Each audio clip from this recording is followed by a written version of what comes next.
listener exclusive. The creators of this podcast would like to acknowledge the traditional owners of the land on which it is recorded. Aboriginal and Torres Strait Islander people are the first storytellers of this land. We pay respect to their elders, past, present and emerging, as well as any Indigenous people who may be listening today. Hey Teabaggers, it's Charlie here. Just letting you know that our AFL-adjacent podcast, Two Guys, One Cup, is back for season 2023. It's a listener-exclusive podcast, which means you can listen right now for free on the Listener app. But for today, we thought we'd share a little sample for our TOFOP fam. So, if you like TOFOP and you like AFL, try this out and see what you think. And if you don't like AFL, feel free to play on. And if you don't like us, what are you doing here? I'd seriously question why you're even listening to this. Just leave us alone, okay? All right, here's the app. We are two guys, one cup.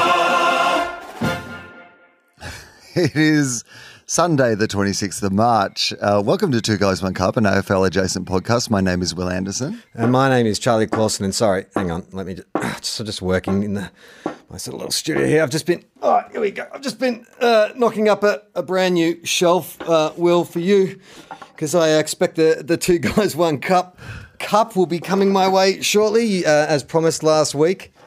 The loser of the Two Guys, One Cup would make a trophy for the victor. So what have you got for me, mate? Firstly, just before we get to that, do you think what just happened was worth it? Do you think in this era that we have a professional commercial network backing us, making us an exclusive product to their network, like the best that you can, I mean, that is some real Spud Frawley energy that you've brought to the start of Two Guys, One Cup today. Some real glass eye prop comedy. Like, are you trying to jump off this podcast and onto the Saturday Rub? Because that is some real. I would love that. Wasn't there a famous Danny Frawley story from when, like, rest in peace? What a fucking great man. One of my an absolute fucking gem of a bloke, and an absolute loss to both football and the football media and the football community in general. Like, wasn't there at one stage at Richmond when he was coaching and he was going no good, he went into the rooms after the game and he got like a pump where they pump up yeah, that's right, like footies or something, and he put it over his head and he said, "What am I, boys?" And everyone just stared at him like, "I don't know. You're certainly not an AFL coach, but what are you?" And he said, "I'm under the pump." Yeah. Well, so people listening at home, what I did was just lift up a shelf. I think people could have worked that out from the grunting and the sound effects. I would love to create a narrative that I was working on that all week, but that's a shelf I actually took down to my studio. I was about to put up somewhere else, but I was like 10 seconds before we started recording, like, oh, here we go. My chance to audition for the Rub. Well, here's what I will say. Okay, so on the trophy, like, we're recording on a Sunday night, which is very unusual for us. The entire AFL round is not even completed at the time we started this recording. It probably will be by the end. One game in progress. I have it up on my screen in front of me. So it's the West Coast GWS, and it looks like West Coast have the game well in hand, 66 to 35 at halftime. Yeah, the West. So we're not worried about. I think the West Coast put the foot. It was pretty even up until quarter time, and then West Coast put the foot down in the second quarter. So we'll see what happens. Famous last words. There is no way the Giants will win this match. Well, with footy how it is. Anyway, we've got to get to the trophy first. Before we get to footy, let's get to the trophy, because I did pledge last week on this very podcast that there was a perpetual Two Guys, One Cup trophy that one of our great listeners had supplied, and very generously, and it was a great trophy. But unfortunately, in the chaos of the last couple of years, it had been both broken and then disposed of. And so I promised that if the Bulldogs were to lose, I, as the holder of the trophy, would hand it over to you, and I would make a new trophy. So you generously did not have to enter into this bargain. And in fact, at the time, I would have thought you had more to lose than me. Like, going into this game, the expectations would have been that you were going to be the one spending this week building a trophy, not me. And even at the time, that was why I was very clear. I was like, I'm saying I will do it. I don't need this to be some, FM radio style stunt where we both have to build a trophy. But you generously said, no. If you're going to build a trophy, I'm going to build a trophy. We're in this together. It is 2 guys, 1 cup. Yep. We're the 2 guys. 1 trophy that one of us had to build at the end of the game. And so it is Sunday night. I have not constructed an entire trophy, but I'm very pleased with how I've started. I've started so much better than I possibly could have expected, and I will tell you how. So this morning, so I was in Canberra yesterday, so I was travelling most of the day and then did a show at night, and then I had to sort of travel back today. And so I didn't actually catch the game last night. I was on stage, thank fuck. But I saw the result, did not go well. So there's no need for me to actually watch that game. I got the gist. It was no good for us and it was great for you guys. And I went to bed knowing that this week some of my time was going to have to be spent constructing a trophy. And on top of everything else that you have going on. I know. It is really great timing a week out from the Melbourne Comedy Festival. But you know what?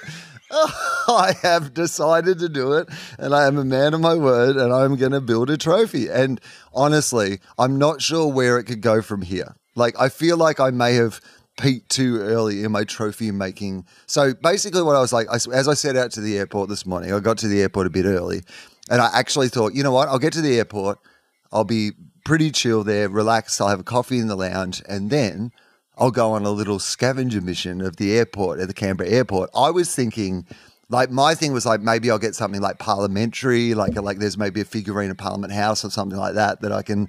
So that was what I was like out on a mission to see. But I spotted something so much better than that. Now, I spotted an Australian entertainment icon. I'm going to give you a little opportunity to have a guess who it is that I saw this morning, because I think it's worth in the it. flesh. So in the flesh.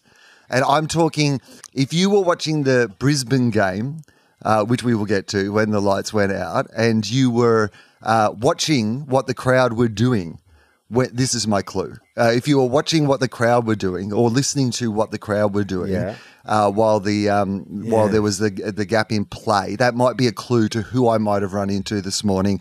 I will give you a clue. The crowd were, of course, singing Take Me Home Country Roads. I did not see John Denver. It is one of the other songs that they were singing. Oh, because I remember that exact moment. I think Alistair Lynch, even when they went to him in the boundary, said the crowd's having fun. It's like being at a John Denver concert. They're singing Take Me Home. And what was the other song that they were singing? It wasn't Let It Go, was it? Was it another one of the Lions goal songs? So I think they did do a few Lions goal songs, but then eventually they got to a song. Now think, we're talking Australian sporting entertainment. We're talking Australians who like to have a sing-along. These are people in Brisbane making the best of a bad situation. They don't know what's going on. The light tower's on fucking fire and they're just having a sing-along. They're now in the world's biggest choir and they're just singing the mixtape that they have. Like, apparently the only electricity still in the stadium is the fucking DJ at the Brisbane Lions, and he's spinning in tracks and everybody's having a sing-along. This is iconic. We are talking like an iconic Australian song, possibly the most iconic Australian song of all time. Okay, the most iconic Australian song of all time. Oh, Jesus Christ, now you've put me on the spot. You're the Voice? Yeah, so you're in the right zone. So that sort of era of icon, like, I'm going to put this on a par working with class man? Yeah, right up there. You're in the right zone, but you haven't quite zeroed in on it. Think about this particular artist has been reclaimed. Like, he is hip again. There was a period of time where he was not hip, and he is absolutely hip again. He's like playing music festivals. Daryl Braithwaite. Daryl Braithwaite, horses. So, right. At the airport this morning, I walk out and I spot none other than the singer of the horses himself, the great Daryl Braithwaite. He'd obviously had a gig in Canberra the night before. He was there with guys. Lead singer of Sherbet. No, that's right. Yeah. How's that? Sherbet, yeah. That's right. I caught you out. You missed the bat. Yeah, I still don't understand what that means. This is not a cricket podcast, but sure. Two guys, one bail. So here's what I was going to say: is I saw Daryl Braithwaite there. He was with a couple of other musos, and I didn't want to go up and bother him. But after they left, because I was there a bit early and I still had some time, they had to take off to wherever they were going on their plane. And I looked and I realized that they had left like a few things, like empty coffee cups or maybe something they were having for breakfast or whatever. Where they were sitting, there was now items that were not there before they were sitting there. So I'm like, this is fucking perfect. Because if I can get something for this trophy from Daryl Braithwaite, like this is a good start. So I go over thinking maybe like there'll be a coffee cup with Daryl written on it or something like that. That would be perfect. That's kind of what I'm imagining. I'm hoping in this situation. It would be pretty good. Right? As it turns out, I believe I have found something that is even more valuable than a coffee cup with Daryl written on it from Daryl Braithwaite, because look, there is no way for me to absolutely 100% verify that this is the case, but I went over to where Daryl Braithwaite was sitting, and on that chair, like this dark purple chair, perfectly there was one single silver hair. I believe that I have one of Daryl Braithwaite's hairs. And it is going to be the building block, the starting point in the rebuilding of the Two Guys One Cup. Oh my God. It's going to contain the DNA of one of Australia's greatest crooners, Daryl Braithwaite. Right. On the weekend, where a crowd in Brisbane sang horses. I mean, come on. That's serendipity. That's synchronicity. I felt like that it was meant to happen. Well, that is amazing. I did put some thought into what I was going to have to build, because up until the game started, I was like, oh, I'm probably going to have to think about this. But I did not get nearly that inspired. What was inspiring, Will, was the way those bloody Saners played. It was electric. And here's the thing. I'll give you the scene of my viewing experience because, as you know, Gem's away. So my sister very kindly flew into town this week to help me with some child minding because I just had a bunch of work on. She said, why don't I put Iona to bed and you have a night off? You can, go out and see your mates or watch the footy or whatever you want to do, which is very nice of her. I'm so tired. All I just wanted to do was watch the football. But Iona wouldn't have a bar of that. She knew I was in the house and there was no way she was going to let my sister put her to sleep unless I did it. So I said, that's fine. I like watching footy with a bit of a delay anyway, because if I get nervous or scared, I can fast forward the scary bits. So it probably takes me about an hour before Iona goes to sleep when I can come down. I got the living room to myself, put on the footy. And here's what I'll say. There's a massive lightning storm last night in town and it affected my internet connection. So I was watching the game. I would get like 10 seconds, 30 seconds of buffering. 10 seconds, a bit like recording this podcast sometimes. Yeah, totally. 10 seconds of action, 30 seconds of buffering. And it was an incredibly frustrating when we were doing well way to watch the game, but then also very tense moment because the Bulldogs came back at one point in the second quarter. And what I also knew was that my mates who were watching the game were all like an hour in front of me. So when it got to half time and the Bulldogs had come back to within 5 points and I'm watching this stuttering thing, I can't get a feel for the game, my phone starts blowing up. And I'm like, oh God, do I want to know? Do I want to know? And so I sort of put it off for a minute. And then I eventually sort of succumbed and said, yeah, okay, I'll read it. And the first one I read was from a friend of the show, Alex Williams. And he wrote, looks like you're making a full fucking massive trophy. And I'm like, oh, fuck. They lost it. How could they lose it? We were all over them. I can't believe we lost it. And then I get another text from my mate, Nick, who's a big Saints fan, who just wrote, cock the hammer. And I'm like, all right, cock the hammer. Is that a good thing? I mean, I know that's from a Cypress Hill song, but is it a good inference when you say cock the hammer, or does it mean kill yourself? It could definitely go two ways, right? Like cock the hammer, I believe in the Cypress Hill context, has to do with guns, but it also has to do with like smoking pot, like having a bong, right? It's got a double meaning. So maybe it's also a celebratory term, not just hey, I don't know if you've watched the football tonight, but you should take your own life. Well, to confuse matters even further, the Saints' latest recruit from the SSP, Anthony Caminiti, his nickname is The Hammer. And so I'm like, is this a reference to him? Did he somehow ended up with a cock in him? What's going on? What? I'm so confused right now. And so I had this kind of moment of do I want to watch this? It looked like the Bulldogs had all momentum. I'm feeling so tired. I can't be fucked watching. And so I almost didn't watch it, but then my God, thank God I did. And look, you won't watch it, so let me just sort of set the scene for you. Absolutely. Either the Saints were really good or the Bulldogs were really bad, or it was both. Probably both. We just could not make a we just couldn't make a mistake, but the Bulldogs looked like genuinely tired. I mean, I know Ross Lyon said going into the season, oh, look, I don't know what I'm working with, but what I do know is they're good runners.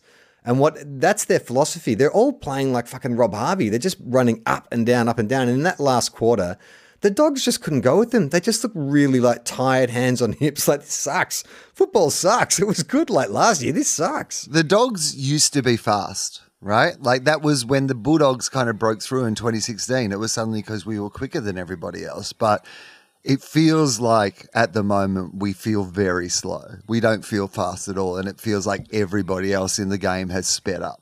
Like, the prevailing kind of energy, you know, in football, particularly with your Collingwoods, but even Geelong and all those other teams, is this faster, free-flowing. Even in the games that I was watching Gold Coast, and I'm sure we'll get to that, but I was watching that game today, and you're just like, this is a good game because it just is belting from one end to the other constantly, even if these aren't two particularly great teams, and even if, like, you know, it's not the closest or best game of all time. Like, it's super entertaining, but they're fast. They run. Like, both of those teams were fast.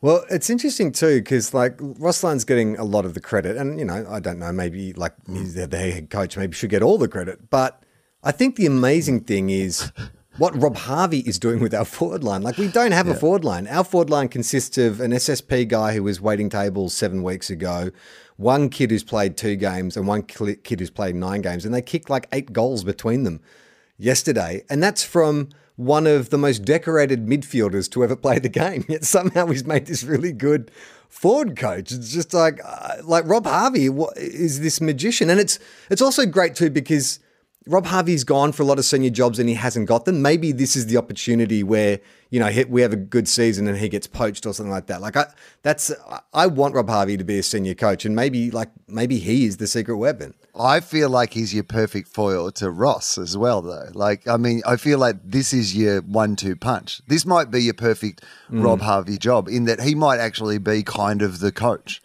or at least, you know, like, you know, more than like an assistant, you know, like there is like, and because Ross, you know, Ross is very much about that idea of simple messages in a lot of his coaching. Like, I was listening to one of the Saints players being interviewed on the radio, and he was just talking about that his whole thing is just like, look, I just want effort. Like, I don't care if you make mistakes, you know, that's fine. You're going to make mistakes playing football, but like, if you just give effort.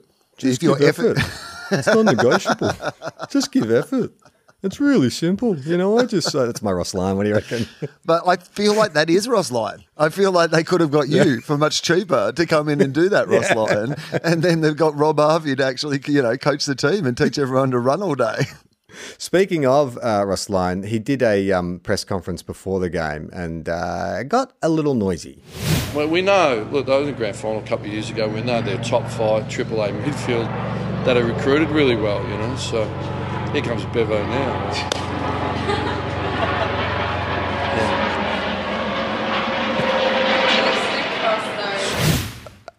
I just wish that had happened the week before when we were playing Freo, because it would have been a much better zing if it had been, here comes Nat 5 now. Right, because you'd believe that he actually was flying over himself, whereas like Bevo, I can't imagine doing that. Skateboard, if you'd heard the noise outside of somebody like doing an ollie, doing a kickflip ollie, then you'd be like, oh, here comes Bevo.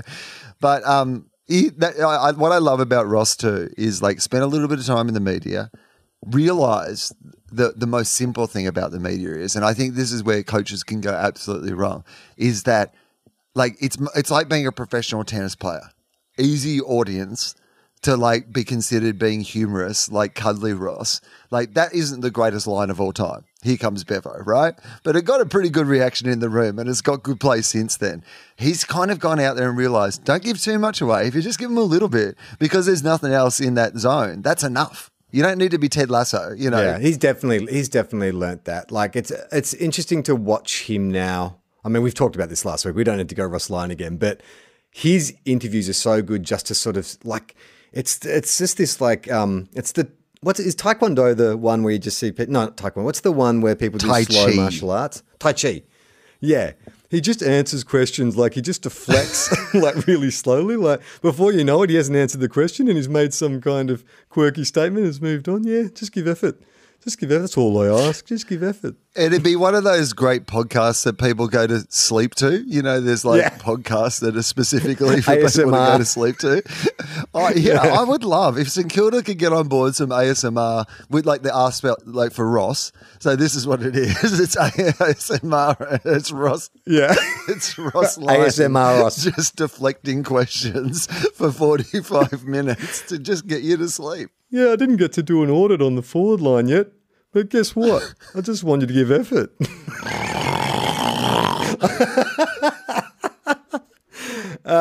Now, a lot of people have had the knives out for the Dogs after that performance, but you'll never believe who had a very strong opinion was Kane Corns. That's right, the twerp. Who is out of control at the moment. Like, I was enjoying his Red Simons act last year, but it's like, it's getting too much. Like, reel it in, twerp. So he wrote an article in The Age and, like, talk about your tortured metaphors. The headline is "The Damning Signs That Show Beveridge is Steering the Dogs Off Course." It was once said that Leon couldn't drive the Ferrari.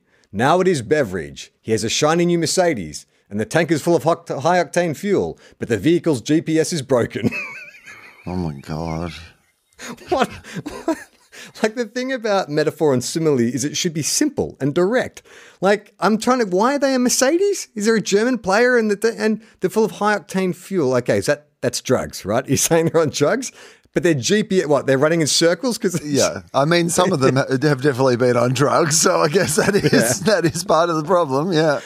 Oh, boy. Let's talk about probably the most, I was going to say the most bizarre moment of the round, but we've had a couple of bizarre moments in the round, but the one that probably will make the highlight reels of everything this week, which is, what do you call it? Do we call it lights out? The lights out moment in the Gabba? Lights out at the Gabba?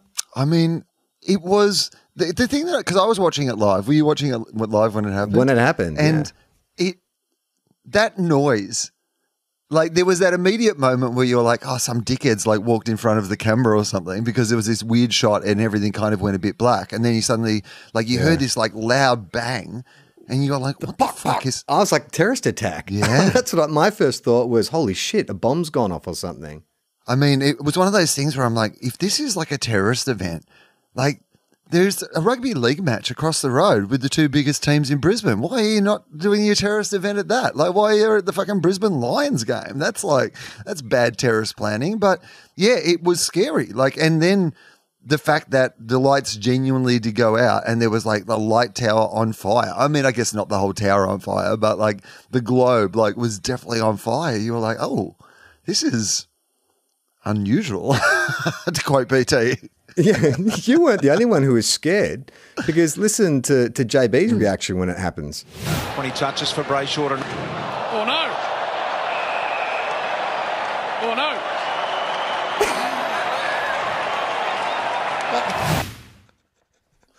Oh no! That tickled me so much. Oh no! Oh, no. That is like a dad who has microwaved a slice of pizza and then he's on his way back to the couch and it spilled off his plate onto his slacks. Oh no! Oh no! Oh no! Oh. Like, I mean, because in my head I was like, if this turns out to be like Australia's first like terrorist attack, or a major terrorist attack at a stadium, that in the documentary, the soundtrack will just be like, oh no! Oh no! Oh no! Not like, oh, the humanity. Oh no! Oh no! Yeah, you can imagine JB at the site of the Hindenburg disaster. Oh no! Oh no! But it did make me think, like, because I was about to go to bed when the blackout happened, and then I'm like, oh my God. And I was texting you guys, like, you got to see this.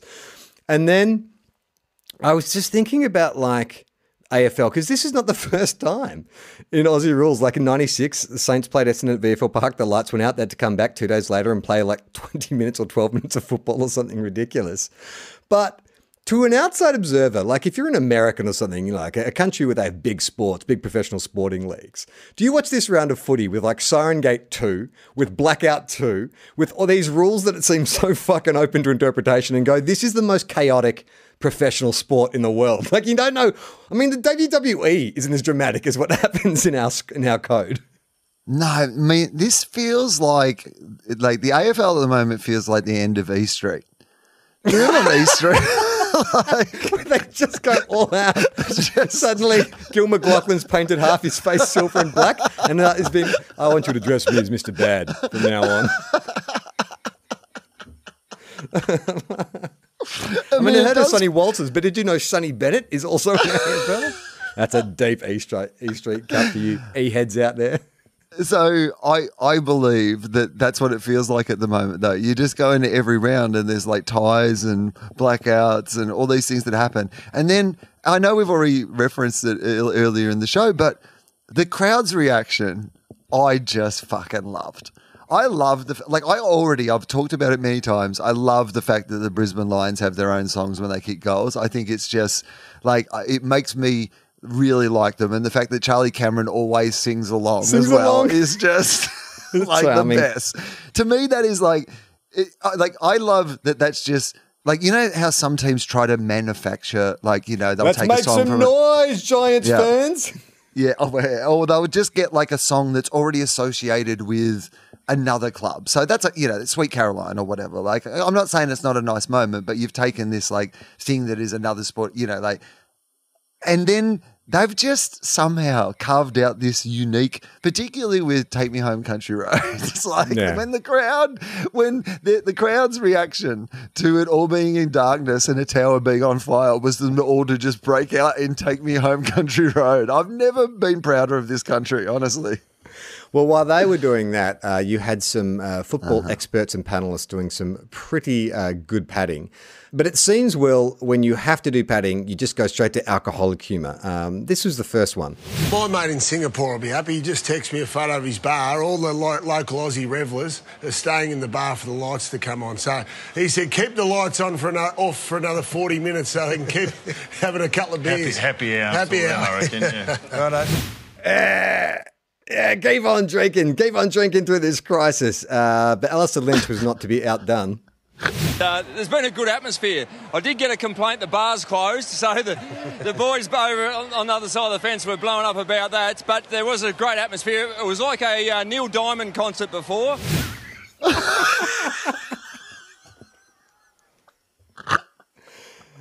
I mean, I love that is the default to like a stop down. What's the worst thing that could happen right now? Let's joke about it. Oh, you can't get a beer.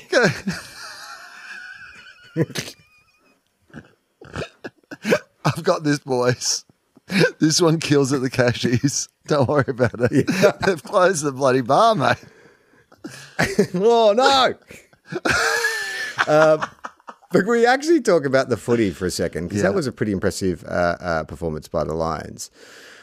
The D's, on the other hand, very similar to the Dogs, and they just looked a bit lethargic and slow. I mean, if they had stolen that game, which they almost did at the end, it would have been amazing. Also, but how would you have felt about that? Because that was, I mean, I know and this is not the sort of podcast where we debate, you know, whether they did the right thing or the wrong thing, or like AFL rules or any of those sort of nonsense things. Mike, but just take that off the run sheet. I do have a bit about that later on, but no. Yes, continue, Will. No, or I mean, yeah, if you want to, that's absolutely fine. But it's not like, but the thing that I was like, fuck, this is hard on Brisbane, because like Melbourne had everything to gain and Brisbane just had everything to lose, and they had almost won that game. Like, you know, there was no way that if they kept playing those 12 minutes directly after that Melbourne would have been capable of doing what Melbourne came out and did. It was only because of the break that Melbourne were able to play like that. But fuck, it was, yeah, I think it was a good result in the end for the AFL because Brisbane still won. Like, I think everything's okay. But I think if Brisbane hadn't won, it might have been a bit controversial. Gone, D's gone? He's only out for 6 weeks or something, isn't he? Yeah, it's pretty stiff competition though. Yeah. It's good news that he didn't, but geez, he looked like he had done something worse. It was weird too that they kept cutting to him. I don't know why they do that sometimes when like there's a player who's clearly injured and upset, why they will just keep cutting to that, or they'll run like a smaller box. So you could just sort of like just stay in this pensive close-up of an injured player. We get it. He's injured. We'll wait for the doctor to do their assessment. Also, I imagine he's aware that there's a camera there. That's the thing that I always think about. But don't they have those? It's a GoPro. He may not be aware that there's You might think they're not hiding secret cameras in the change rooms. Like they would have an awareness of where all the cameras would be at this. Like if you're an AFL player, you would absolutely know where all the cameras are at all times, because if you're going to do anything that isn't like share a tactic or like do whatever it is, you would need to know where the cameras are. He's got to know. Like he's been in the media a lot. He's got to know that they've got a camera on him. They're getting pumped at the time that he's hurt himself and he doesn't know what it is. Like, it's not like he could sit there and laugh. Like, I think people try to read so much. Like, they go like, the doctors don't know what it is, so we're going to try to guess from his expression how long he's going to be out for. I know. That's not the way he walked. I mean, it was so... But I do think it is interesting.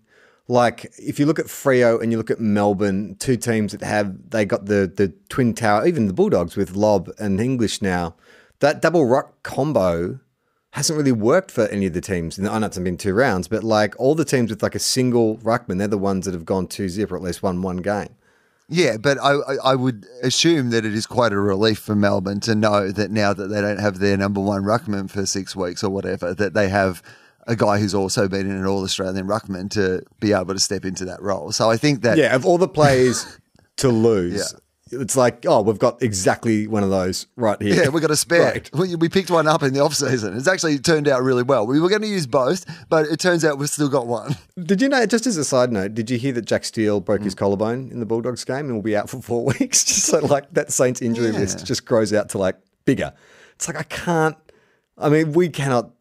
There's something very St. Killing me brewing right now, I think, with like just this kind of the weirdness. Like, I saw some Saints fan tweet, St Kilda Football Club, why are you so weird? And I'm like, I think it perfectly sums up. Like, they just don't do what they should do whenever you expect them to do it. And like, those two things shouldn't make sense. We should have an injury I feel like that you should lean into as it. Well. I feel like that's St Kilda's vibe, man. Like, it's like Portland. Weird. You know, keep Portland weird. Like, I feel like it's like keep St Kilda weird. That's what it should say in the club rooms at Moorabbin. Keep St Kilda weird. And But I also you see the players just touching it as they leave the room, just touching it above the door. What I believe is, I reckon this stuff's great. I love these times when my team's like this, where you're not expected to be doing particularly well because there's all these players out. It gives an opportunity for these younger players and these newer players to have an opportunity or to have a bigger opportunity, and that's all upside, because eventually you're going to get all those other players back, and then there's competition for spots. You know, you've got like a deeper list. You've discovered other things the club can do, and there's not really anything on the line. Like, if you lose a couple of games because it gets too much, then as long as they're still having a crack, I mean, you've got to be wrapped already, like with how they've started, like compared to what you thought they would have probably started. As Damien Purple Barrett put it, Ross Lyon is gambling with house money. It doesn't matter if we lose, because it's just all a learning year. And he's been very clear in his language too about like, it's a year of exploration. Sorry. Just give great effort. It's just a year of exploration. You know, we're not trying to reinvent the wheel or anything. It's just a year of exploration, and it makes me laugh sometimes. Okay. Let's move on. I want to talk about the Roos versus Freo. If you were living on a rock somewhere, the last 10 seconds went down a bit like this. They all compete. Kangaroos clear it. Will it go out? That might be deliberate. That might be deliberate. It doesn't matter. The siren. Was it paid before the siren? The question is asked. That is the end of the game. The Kangaroos hold on. Confusion at the siren. Once again, I say, is Aussie rules the most chaotic professional sport in the world? I mean, but also, what great storylines. Like, this is what I mean. Like, I don't think this is going to be a great season for me as a supporter of the Western Bulldogs, but I feel like it's going to be a great season for the AFL in general if you're a fan of AFL, because, like, regardless of their success as coaches, in the storyline of AFL, having people like Alistair Clarkson and Ross Lyon back is more interesting to the game than the other people who are in those positions. That's just the harsh truth. And I think Brad Scott to a certain degree as well, but particularly those two, like Ross and Alistair, bring such huge personalities in their different ways to the game. But also you get to see, I was watching Alistair Clarkson on the sidelines and how his interaction. And I remember when my brother and my sister started having kids. And I was at home one time and my dad was playing with the baby and just being such like delighted by, you know, his grandchild, and just like really like a side of my father that I'd never really seen before.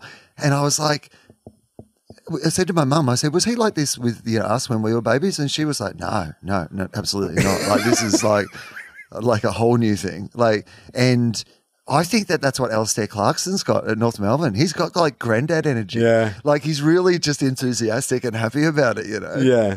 I mean, it was funny too, like, in Justin Longmuir's defense, I thought that was one of the classiest press conferences ever, where he just said, look, we've got much bigger problems than like the last half a second of a game. And, you know, in that instance, I'll just take the umpire's call.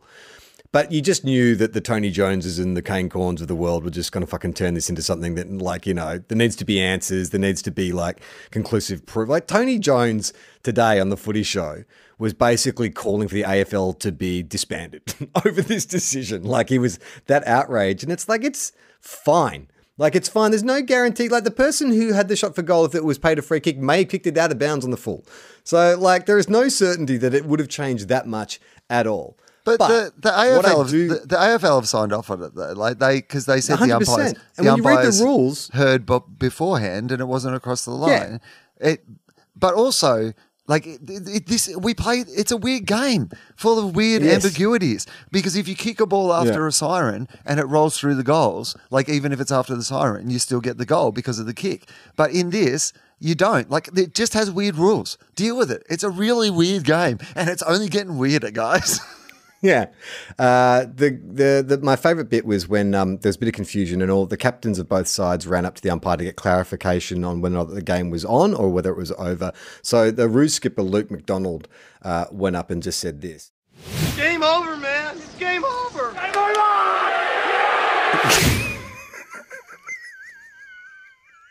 Mike kind of fucked that up, but we'll let that roll.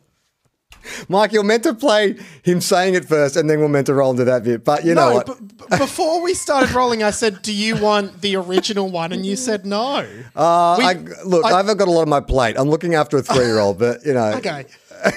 No, I actually asked you before. I was like, do you want the original and the edited? No, I like it. Okay, all right. Look, it's like, look, I like how we'll agree to disagree. Let's not play the blame game. I enjoyed us messing with the traditional, like, joke construction style of having the punchline before the, like, you know, the setup. I like that. That was good. But then he wasn't the only one caught on camera, because LDU, I'm not sure if you saw this, but he dropped the season's first F-bomb while chatting to Pav after the game. Very close to the end. What was your take on it? Oh, gee whiz. I'm not sure what I was thinking with the centre bounce and the turnover, so should just got on the boot. But, look, it's a fantastic win by the boys. Real gritty win and fucking, sorry. It was a hard-fought win and we... And the best bit about it is at the end of the clip, Pav with a straight bat doesn't like, you know, Pav's like the American Eagle from the Muppet Show, just like, you know, just such a strong face. Doesn't say anything. And then at the end of the interview goes, well, mate, we're all getting emotional here. It's understandable. It's like, everyone but you, American Eagle. Yeah, we are all very emotional about what is happening. Yeah. I am outraged. I've even heard the bar has run out of beer. Ha ha, ha ha. We are two guys, one car.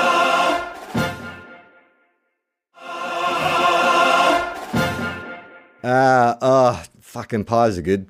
Pies are real so good. I ran into an ex-Pies player last night at the Canberra Comedy Festival, Strawny himself.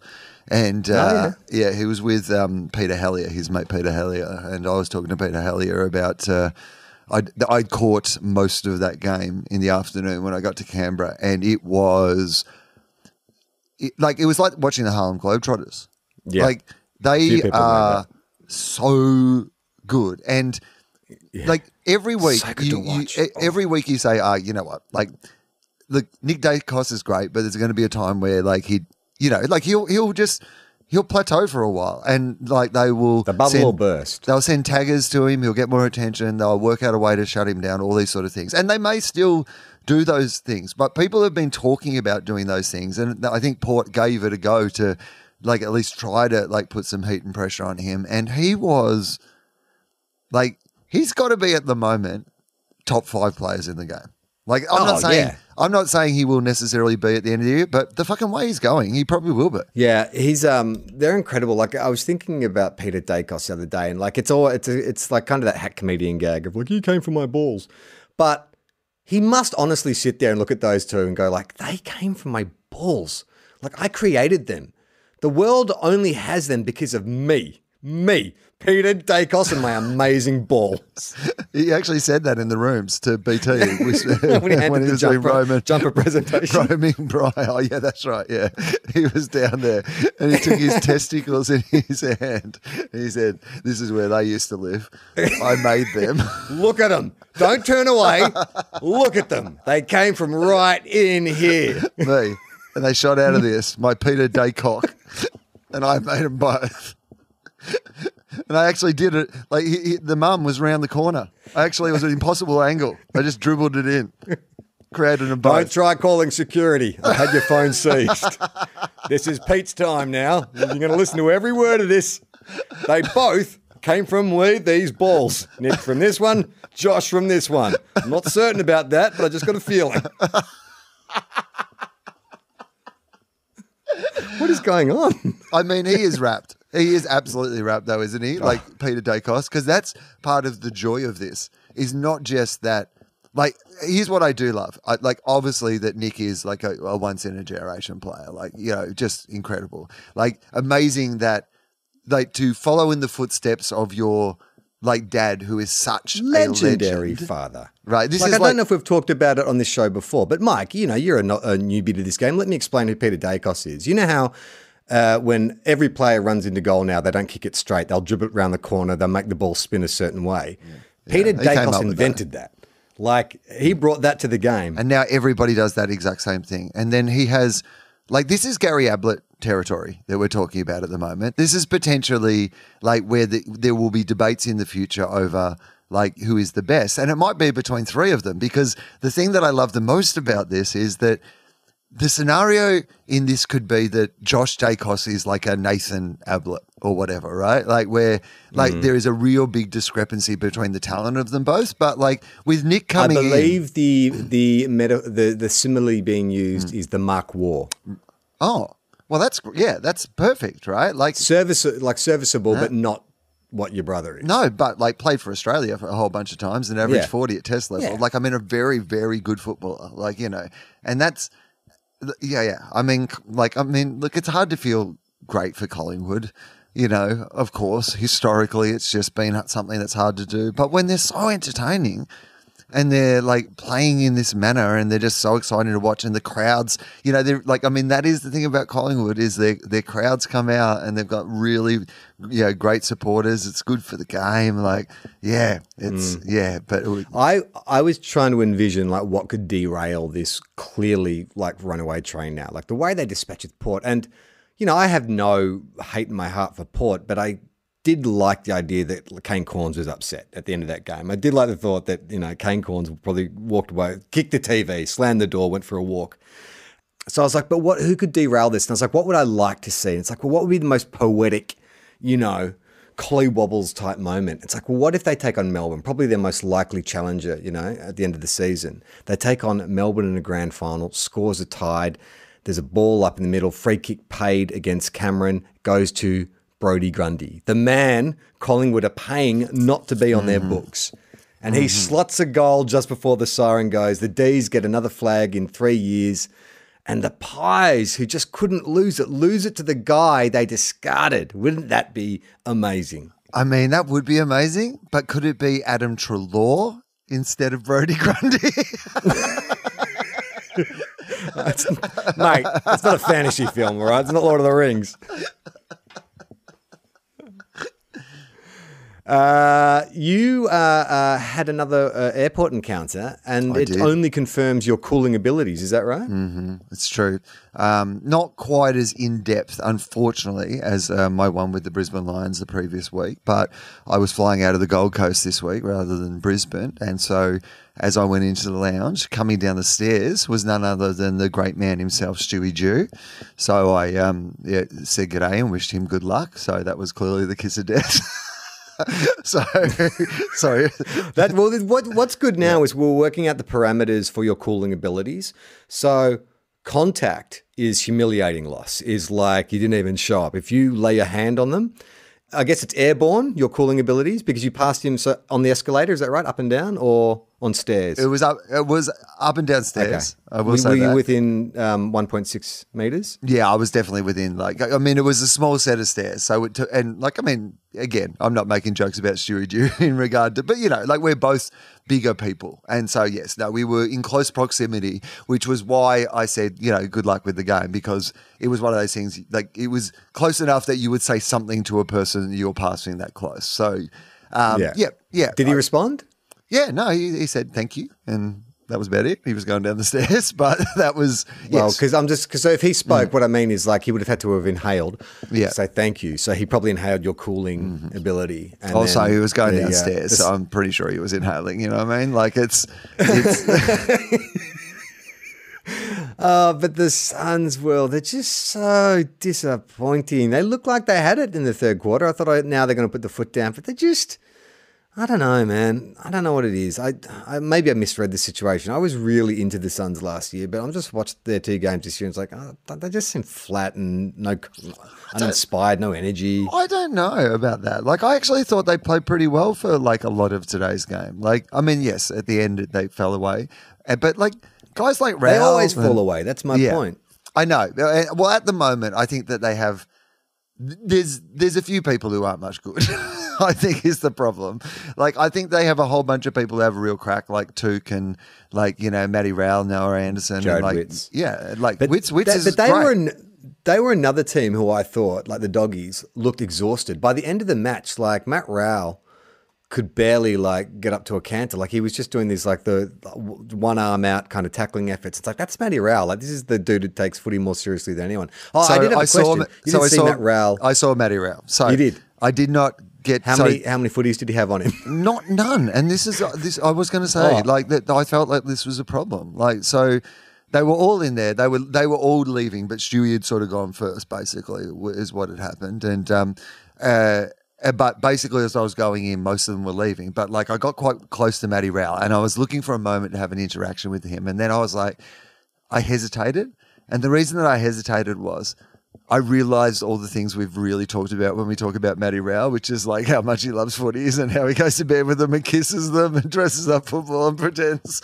And I thought, if he's heard about that, it would be particularly when they're, if I'd maybe had 5 minutes to kind of have some fun with it and then smooth out a conversation, but I just had that suspicion that we'd only get to that bit and then he'd have to go and I'd be no, I can't do that. Carlton beat the Cats back on Thursday. Jeez, that feels like a long time ago. A little update to West Coast, 31 points still in the third quarter over GWS. Jeremy Cameron, a fucking phenomenal player, so great. Good. But during that game, they were playing his cash converters ad, the one where he goes and makes his homemade goals. I think, and this is my professional opinion as a professional TV actor of 20-something years. You are. I think he's a great actor. Last year that Bont had was it RACV or whatever it was, and I was Bont's really good. He really commits. I reckon Jeremy Cameron. Not only has he sort of taken his game to a new level, he's taken his acting. He's seen Bont. He's I want to be the best in the game, not just at footy, but also at acting. He's so good in that ad. Every time it came on, I was just gripped by the story of a man who had a secret. A plan to build something. And it's what is it? It's Field of Dreams, but an ad version. And there he builds the goals. And I just thought he's tremendous. And then I was thinking, maybe this should be an award we hand out every year. The Oscars. Best two guys, one cup. Footy actors. Yeah, for the best footy actor of the year. And we just, anytime we see an ad or some kind of promo, we kind of, and then at the end of the year, we can just have a ceremony where we announce the, 5 nominees and then, we award one winner. Okay, so I want to get back to the Jeremy Cameron ad for a second in a minute, but isn't there one with Patrick Dangerfield where he's in makeup or they age him or something like that? Yeah. So It might be like that. we'll have to find. So he's gone all Daniel Day-Lewis, has he? Yeah, he's been living. Who's an actor who works with heaps of prosthetics, like a Doug Jones or something like that? Yeah, that's right. Yeah, he actually has done it all with ping pong balls, and they've CGI'd the whole thing. Like, it's amazing. But the Jeremy Cameron ad, I do agree with you. He has a very naturalistic, like, charisma. Like, you believe it. Because my flaw with those cash converters ads is that, and again, I know this is advertising, so, whatever. But the people who are in them, like your Christian Petrarca, your Jeremy Cameron, I don't buy it. Like, why is Jeremy Cameron going to cash converters, right? Like, Jeremy Cameron's on like $1 million a year contract, like lives like, down in Geelong, like having the best life anyone's ever had in their life, like. He doesn't need to go to Thompson, cash on the other hand, you could have seen him at a cash converter. This is what I'm saying. There are characters within the game who would absolutely look at home in a cash converters, and I believe cash converters should go in a bold new direction and identify the person in the AFL each year who looks most likely to end up in a cash converters, flogging off their stuff to fund some harebrained scheme, and put them in the ads.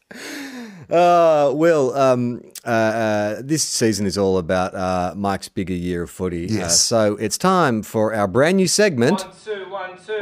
Whether the ball's in the air or on the deck, it's time for Mike check.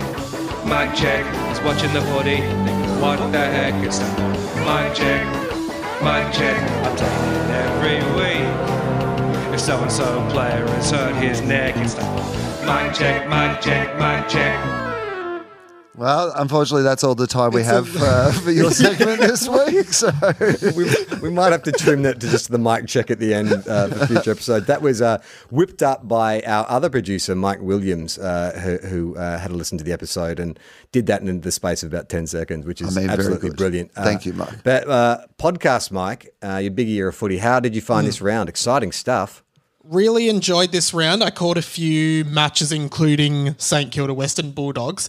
First thing I want to say about St Kilda is, like, in being in and out of this podcast over the past 3 years or so, and just hearing Charlie talking about how bad St Kilda is for years, and then, like, we've started the 2023 season, 2 wins. Like, they seem... Do you think they could win the grand final this year? No. Oh, okay. No, but I get what you're saying, because they are they would be unrecognisable to someone who's only ever heard them described as being a basket case. Yeah. But to someone who knows what they are, even I'm like, I don't recognise this team. Like, that is the same list. We didn't bring anyone in really, apart from a couple like draftees from last year.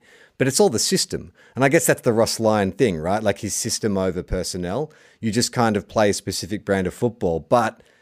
like, it's exciting. Like, Saints fans, we just haven't felt this for a while. This thing of like, oh, we actually play with a purpose and we've got a brand. Like, you sort of, to know what your team is going to bring out. Like, we will lose for sure this year, but I think we're not going to be blown out of the water because we play this incredibly big defensive grid. It was, I'm going to watch the replay after we record this podcast for sure. You know what I like about this is that, like, sometimes people say that you can't get back together with an ex. Yeah. And I feel like this is like a really good example that sometimes, you've had some time apart. Yeah. Like, you've learned a couple of things, you've come back together, and it feels like it's working again, right? It's like Ben Affleck and J-Lo. Fan.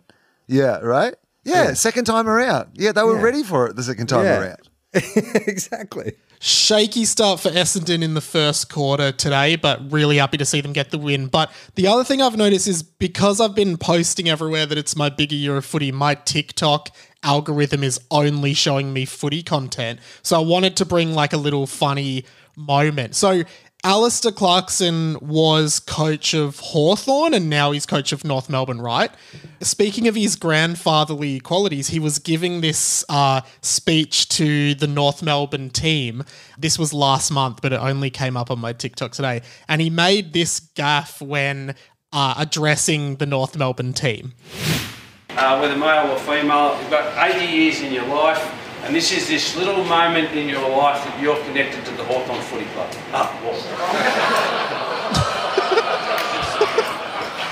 Granddad. Yeah. Apparently, no, I was listening to one of the players being interviewed the other day, and apparently he does it all the time. Like it's really? Apparently there's a he's actually set up like a swear jar style operation where like for the players' footy trip at the end of the season or something like, or I think it's going to Ben Cunnington's cancer charity or something like that. Anyway, but basically every time he calls them Hawthorn, he has to put some money in the jar, and apparently it's quite a lot of money already. How's this, Will? So Podcast Mike has had this segment for approximately 2 weeks, and now he's already getting his own mail.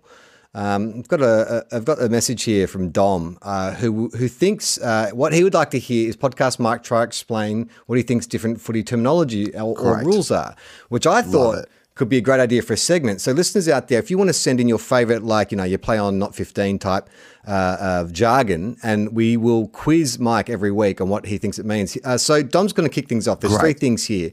Beautiful. So what if I was to say they're in a 666? What do you think that refers to?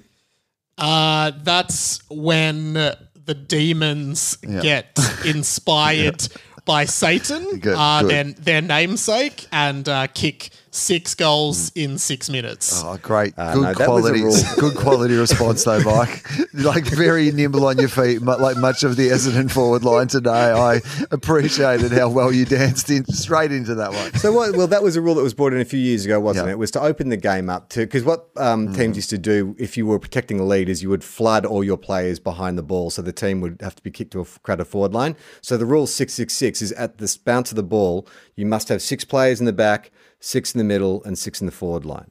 So that makes sense. And it was one of those things that at the time everyone complained that it was the end of the world, bullshit. And it has done nothing but great things for the game. If Will was to shark the ruck, what do you think that means? That's when instead of using your hand in the ruck, you actually do a 180 and you use like the arch of your back as if it's like the fin of a shark to like hit the ball out towards another player. I mean, I like it. I'm enjoying this segment. That's what I will say. I think it basically means just to it's to collect the tap out from a ruckman, but you kind of own the space. Would you say that? Well, it's also I think there's you're roving the ball. I think there's an element of implied that you're stealing it. So like somebody that ball was going to someone else, and you slide through and sort of like a shark, I imagine, and grab it. And the last one is, what's a 1%er? That's when you're trying to fine tune parts of your kicking and stuff. Like you're 99% there, so we just add those extra 1%ers to like get the best out of our players. That's actually not bad. So the 1%ers are the stats that don't show up on a sheet. So kicks, handballs, marks, spoils are all on a stats sheet, but it's like a chase down. It's putting up a shepherd for your mate. It's like all the little 1%ers. So you're in the ballpark. Yeah. Yeah, it's also the 12 top paid players in the AFL are all 1%ers. Yeah. So if anyone out there, if you want to test Mike Check, just tag Mike Check. Just write us a message and just tag it Mike Check, and we'll read it out on the show next week or the weeks after is what I meant to say. Next week, Essendon plays St Kilda, and if St Kilda wins, I will make a trophy as well. I don't have to get a bloody... looks like I'm going to have to get another second one of these. Spud's back. The second bloody shelf, mate. It's a big bloody one. It's probably big enough for 2 trophies, but I might have to get a second one. Might have to build a whole new bloody room for a second trophy. I know. Shit. I know earlier you said you're an expert in acting, but I'm not sure based on the evidence so far in this segment that is the case. Will, we like to focus on some of our favourite commentary over the weekend. Great. Now, you've always said about male friendship, there's a fine line between friendship and bullying. And there was some shocking bullying happening in the Lions D's game. BT and JB ganging up on poor old Richo. Tipster's nightmare, BT. Yeah. I know someone who tipped every result last weekend. Lever on that. Yeah, it's fluke. No. Richo. No, they're a football person. McCluggage. They tipped the draw. They actually tipped the draw. They did. Richo, come on. Come on now. All right, don't believe You had us until that last No, I'm telling you. Yeah, well, Olympia. I want to know what in my footy tipping comp. I want to know how he goes this weekend. I mean, that is... what I love about BT's suspicion in that situation, I've got to say, is Why? There's absolutely no reason to doubt that story. And he really went on the front foot, like implying that the person had literally snuck back into work on a Monday morning to cheat in their tipping competition. I'm like, you know what? Too much, BT. You know what it reminded me of is that Matthew Perry book that came out where he kept bagging Keanu Reeves, and everyone's like, do you not know how to read the room? Like, everyone loves Keanu. And it's like BT and JV picking on Rich. I'm like, everyone likes Richo. He's the one fucking commentator that we all like. Yeah, we don't like you. You're terrible, but we all love Richo. In the Saints-Bulldogs game, there was a bit of commentary, and I love it when you hear a commentator who's clearly they've been looking at the team list, and they're like, oh, if this happens, and I can say this. And beautiful. So there was this moment where Tim English was lining up for the goal, and the commentator opened with this. In anyone's language, the Dogs look listless early on. Okay, so that was the setup. And I'm like, that's weird. In anyone's language, the Dogs look listless. And then he follows up with... In the language of English, they're now down by just single figures. Will's just got up and walked away from his microphone, everyone. I guess the show's over now. Man. Wow. I don't know who that was. I think it might be Alistair Nicholson. There's a few, like Jason Bennett last week, there's a few commentators whose voices I don't recognise, but I was like, oh, I don't want everyone, because I know what you two guys One Cup fans are like. I don't want you doxing him. No. And here's what I would say is, look, I mean, I get the idea of making up your own setup so that you can have the funny punchline. There's nothing wrong with that. You've seeded it in there yourself. I understand what you're trying to do in that situation, but I feel like it's got to be a bit more subtle than that. I don't feel like he needed the setup. I think you could have easily just gone with in the language of English as part of your commentary without needing that tortured setup in the first place. Yeah. Now, I would love to give you a palate cleanser and play a bit of Dwayne Russell, but he was quite reserved over the week, shockingly so. I don't like it. But there was one little moment, and we're not going to play the sting because I don't feel it fits into the Brain Dwayne segment. That's for specific Dwayneisms. But I did hear something. So in the Port Pies game, Port forward Farrell lines up for goal and kicks it, and Dwayne says this. And the goal umpire barely moved. The kid's good. And so I heard that, and I was like, well, that sounds familiar. And then I remembered the week earlier, Dwayne was commenting the Saints game, and he said this. And Philippine beat him to it. Hughes had front spot, but the kid looks good. So I think Dwayne's got to tell. If it's a young player, the kid looks good. I mean, I'm not sure you want to become famous for going around telling kids that they look good. I feel like this is not the best area for Dwayno. Was it Farrell, did you say, in the first clip? Farrell. Why isn't Dwayno going with some, roll out the Farrell or, some classic sort of Dwayneisms in those situations? Yeah. Yeah, you know what I would have said? It's... Is he going to kick it? He perfect. will. Or Pharrell from the Neptunes. There must be something he can reference. His kids are into music. All right, we're running long, so we're going to skip the pocket profile this week. I can't actually, to be honest, the AFL Record, who were fans of this show, were putting us in the face swap things and whatever. Have they? Gone cold on me. I've been reaching out to them, haven't heard anything back. I don't know if maybe they've done a bunch of layoffs or whatever.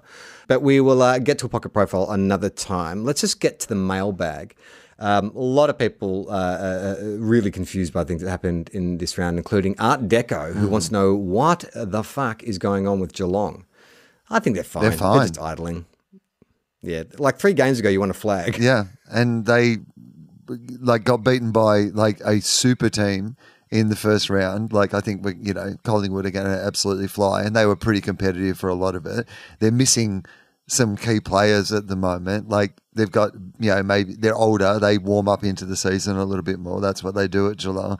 And they nearly won that game against the Blues. Yeah.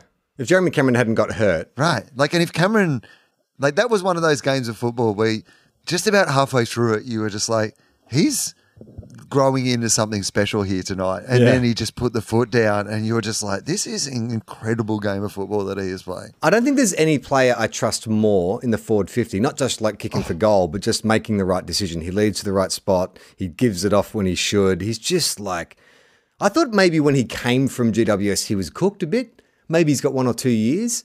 But I think he's like, there's bloody best is yet to come for old JC. What do we call him, Jezza? I honestly feel like it. And, you know, it's the warming of Jeremy Cameron as well. Like, you know, he always seems quite an aloof, unlovable character when he was like at the GWS. Whereas like at Geelong, now we're seeing him, you know, I mean, he's so good at kicking goals because he's down at Cash Converters building his own goals in the backyard. He's a good guy.